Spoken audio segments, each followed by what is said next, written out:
Hello. Good morning. Good morning. आज हम lesson 5 पढ़ेंगे। लेसन 5 में क्या है? अकारांत नपुंसकलिंग शब्द परिचय।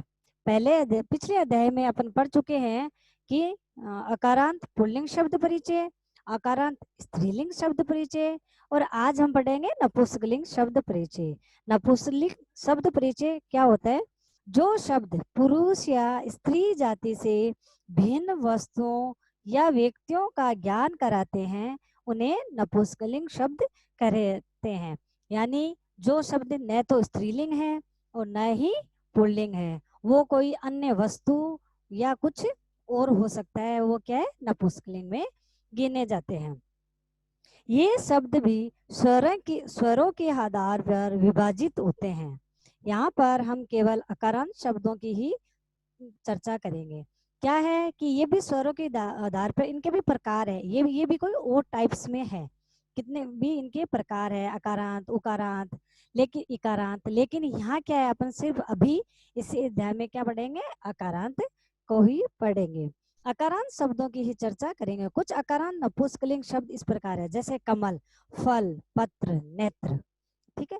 जैसे कमल है, कमल को क प्लस ए प्लस में प्लस ए करा अपन ने। ये क्या वर्णों में विभाजित तो हो गया, लेकिन कमल वैसे क्या है? नपुंसकलिंग है। अब एक नपुंसकलिंग की विशेषता और है कि नपुंसकलिंग है वो अब गति नहीं करता है, मतलब एक जगह से दूसरे स्थान पर जा नहीं सकता है। ग्रो तो फिर भी करता है, ग्रो तो करता है, लेकिन गति नहीं करता है। जैसे कमल है, कमल का फूल है, ग्रो तो करता है, कली कली से फूल बना और फूल के झड़ जाता है, लेकिन गति नहीं करता कि बगीचे में कमल लगा हुआ है और गति करता हुआ घर पे आ गया। उसको तोड़ के अपने आप लाना पड़ता है। नेत्र है, वो क्या है? गति नहीं करते। जल है, वो गति नहीं करते। जल है, मटका है, आपके पास नहीं आएगा, आपको मटके के पास जाना पड़ेगा। मतलब ये नपुंसकलिंग में क्या है? गति नहीं होती है। इन सभी शब्दों का अंतिम स्वर ए है तथा ये नपुंसकलिंग का ज्ञान कराते हैं। अतः ये शब्द अकारण नपुंसकलिंग कहलाते हैं। इसका भी अंतिम स्वर देखो, इनका भी अंतिम स्वर क्या हो जाएगा? ए है। जैसे कैमल, कमल, नेत्र, तो अंतिम शब्द क्या है? ले है, सॉरी ए है। अंतिम शब्द उच्चारण में ए आएगा। एक पुल्लिंग में भी क्या आया था? ए आया था। दोनों की पहचान में क्या है? वो तो पुल्लिंग शब्द होएगा और ये नपुंसकलिंग होएगा। वो गति करता होता है, ये गति नहीं करता है। और स्त्रीलिंग में उच्चारण क्या आता है? आ आता है। अब कुछ कठिन शब्द संस्कृत में अलग होते हैं, हिंदी में उनका अर्थ अलग होता है। देखो इनमें भी अपन कठिन शब्द कुछ देखेंगे। सगणनक मतलब कंप्यूटर, साकम सब्जी, हिंदी में सब्जी बोलेंगे, संस्कृत में साकम। दूरदर्शनम टेलीविजन, वनम जंगल, हिमम बर्फ, नगरम शहर, नगरम शहर, फल फल, पुस्तकम पुस्तक, ग्रहम घर, चक्रम पहिया, चक्रम व्हील जो पहिया, पुष्पम फूल, आम्रम आम, नीडम निडम घोसला, घोसले को अपन घोसला बोलते हैं, या नीडम, कंदुकम गेंद, कंदुकम गेंद, वेजनम पंखा, वेजनम पंखा, पंजरम पिंजरा, पंजरम पिंजरा, मित्रम मित्रम मित्र दोस्त, रुपयकम रुपया, सिक्का जो होता है रुपयकम,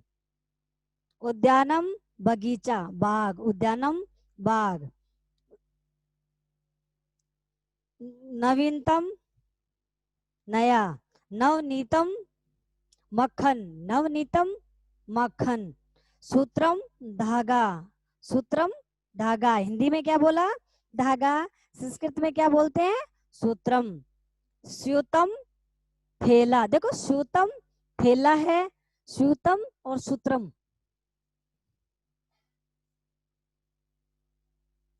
सूत्रम तो ये हो गया, सूत्रम धागा, सूत्रम धागा है, और स्यूतम, स्यूतम क्या हो गया? थैला। स्यूतम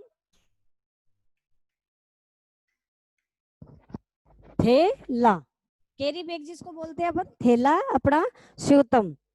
यंत्रम, यंत्र होता है, कोई भी यंत्रम है, मशीनरी है, मशीन होती है वो यंत्रम, यंत्र। पाटलम, गुलाब, गुलाब को क्या बोलते हैं? पाटलम, गुलाब को बोलते हैं। तो संस्कृत में अलग है उनका, और हिंदी में उनका अर्थ अलग होता है दोनों के। अब हर में चाहे स्त्रीलिंग हो, पुल्लिंग हो, नपुंसकलिंग हो, तीनों में वचन भी कितने होते हैं? 3 होते हैं, एक वचन, द्विवचन एंड बहुवचन। वो ही एक वस्तु का बोध करा रहे हैं एक वचन, 2 वस्तु का बोध करा रहे हैं द्विवचन, और बहु वस्तुओं को या 3 वस्तुओं का बोध करा रहे हैं वो बहुवचन। कुछ उदाहरण यहाँ देखते हैं, देखो एक वचन के जैसे पत्र था, शब्द है पत्र, उसका एक वचन क्या होगा? पत्रम। भाई ए लगा, पत्र है, और आपको कहा इसका एक वचन बनाओ तो पत्रम। 2 पत्रे, और बहुवचन पत्राणी। इसमें बहुवचन में आनी शब्द आएगा, हर में आ नहीं आएगा, ठीक है ना? जैसे आ और ना, नी, आ की मात्रा आएगी और नहीं आएगी, आ नी, कहीं नहीं। पत्र तो पत्राणी, पुस्तकम, पुस्तके, पुस्तकानी, छत्रम, छत्रे, छत्राणी, गृहम, गृह, गृहाणी। तो इनमें अलग अलग क्या है जो भी है, यहाँ जो शब्द है जैसे सूत्रम, इसका बनाते हैं तो सूत्रम, सूत्रे, सूत्राणी, स्यूतम, स्यूतम, सूतमे, सूत्रामी, ठीक है। जैसे नवनीतम, नवनीतम का अर्थ क्या बताया था? मक्खन, नवनीतम मतलब मक्खन, तो नवनीतम, नवनीतमे, नवनीतमयाणी। हिमम, हिमम, हिमे, हिमानी। देखो हिमानी तो आया तो आनी है, तो आ की मात्रा लगेगी और नहीं आएगी। वनम, वने, वनानी। अब मैं कुछ एग्जांपल आपसे ऐसे पूछती हूँ कि ऐसे है जैसे मेरे पास 2 वन है, मेरे पास 2 वन है, 2 वन, 2 वन है, इस 2 वन को संस्कृत में लिखो, संस्कृत शब्द लिखो 2 वन का। वन, वनम एक हुआ, एक वचन हुआ, और वन का क्या? वनम, वने, वनम, वने, तो वनम, वने। पिंजरा, ठीक है ना? एक पिंजरा है, कितने पिंजरे हैं? एक पिंजरा है, तो आप क्या लिखोगे? पिंज पिंजरम, क्या लिखोगे? पिंजरम। एक पिंजरा है तो आप क्या लिखोगे? पिंजरम। नहीं, आपके पास तो 3 व्यंजन है,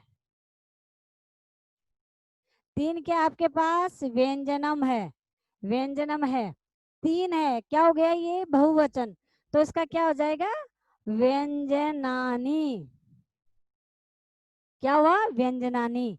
और आपसे अगर ऐसे पूछ ले कि 2 वने, तो 2 वन है, वने तो 2 वन है। ये ऐसे बोल दे आपके पास कि यंत्रे, तो आप बताओ कितने यंत्र है, तो आप क्या बोलोगे? 2 यंत्र। ये संस्कृत था, इसको आपने हिंदी में, और हिंदी का संस्कृत में कन्वर्ट किया था। और नवनीतम, मक्खन, भवन, शहर होता है, लेकिन ये है क्या? गति नहीं करते हैं। और नपुंसकलिंग है, जो नए स्त्रीलिंग में गिने जाते हैं और नए पुल्लिंग में गिने जाते हैं। अपने स्त्रीलिंग, पुल्लिंग और नपुंसकलिंग तीनों टॉपिक कंप्लीट हो गए हैं। नेक्स्ट अपन लेसन पढ़ेंगे सर्वनाम, ग्रामर, ये अपने नपुंसकलिंग, स्त्रीलिंग और जो लिंग है, जेंडर है, उनके जेंडर अपना कंप्लीट हो गए। नेक्स्ट टॉपिक करेंगे। Okay, and the session.